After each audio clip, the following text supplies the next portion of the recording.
Alrighty, in this video, we're going to start in on calorimetry.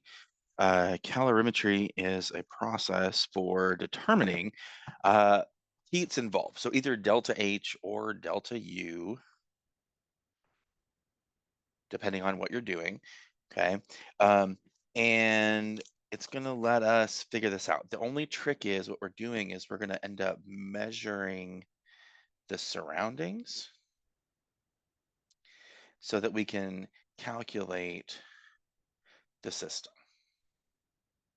Okay, so that's kind of our goal, and that's the sticky point, measuring the surroundings to calculate the system. Oh, we'll tell you how to get around all that as we do it. Okay, we're going to do two kinds of calorimetry. This is the first one of those, and this is staying at constant pressure. Okay, this is kind of what the experiment's going to look like when we do this. We often refer to this as coffee cup calorimetry,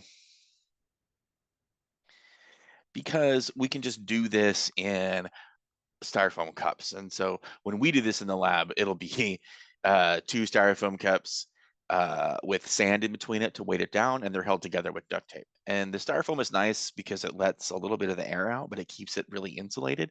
So long term, it's not going to be insulated forever, but it's going to be insulated enough for the scope of the experiment to happen. Okay, this is great for aqueous stuff.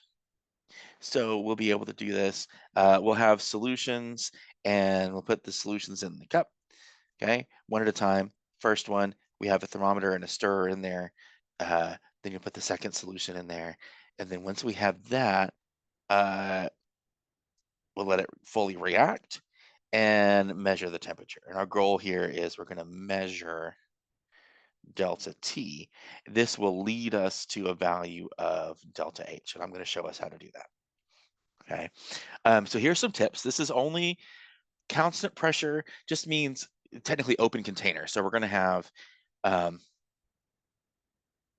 ways for air to escape or gases to escape. So a loose fitting lid, ours will legitimately have a giant hole in the lid. Usually it's where a thermometer or a stir stick is going to go as we do it. Okay.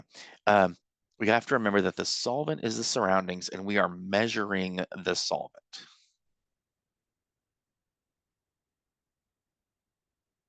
Okay. So we're measuring solvent.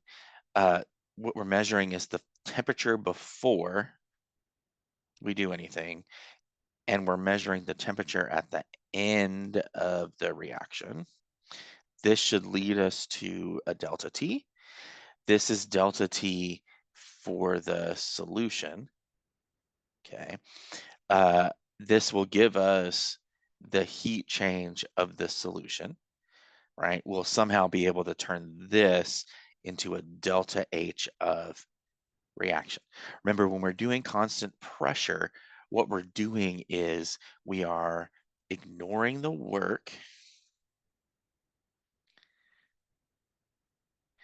and measuring heat or measuring enthalpy. Okay, delta H. All right. So let's see what we're up against. Here's a problem. Let's say that we have this reaction. Magnesium with HCl is going to give magnesium chloride and some hydrogen gas. And we take some magnesium and we put it in HCl solution, and we're going to make 100 milliliters of solution. Okay. This is after the two things have been mixed together. Initially, the temperature is 25.6 Celsius, and when the reaction is complete, the temperature got up to 32.8 degrees Celsius. We want to figure out delta H of the reaction. Okay. Look at what data we have. We have density of the resulting solution. We have the specific heat of the solution. Since we're given specific heat, we're going to want to use this equation. This is typically the one we're going to use for constant pressure because it has specific heat in it. This M is total mass of solution. That looks awful. Solution. Okay. S is specific heat, and then delta T is the delta T, the temperature change we're going to figure out. Okay. So let's start this off. Easy stuff first. Get delta T. Delta T is always T final minus T initial. Our final here is 32.8 Celsius. We're going to subtract 25.6 Celsius. This is going to give us 7.2 Celsius. Okay. Other easy things to get. We need the total mass of solution. Okay. We know the total volume of solution is 100 milliliters, and we know the density of the solution is 1.00 grams per milliliter. We can do it in our heads. I know we can do it in our heads, but we need to show our work. So 100.0 milliliters, this is dumb, but this is what I want us to do, is 1.00 grams for every 1 milliliter. There we go. So this is 100.0 grams. Okay.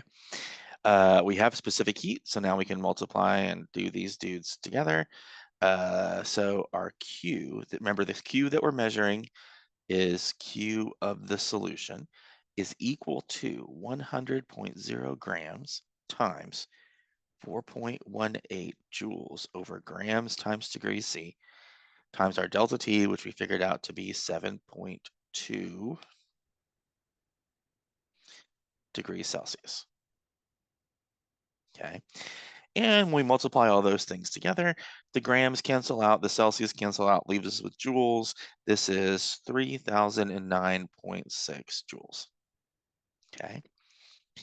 Now, because of the first law of thermodynamics, Q solution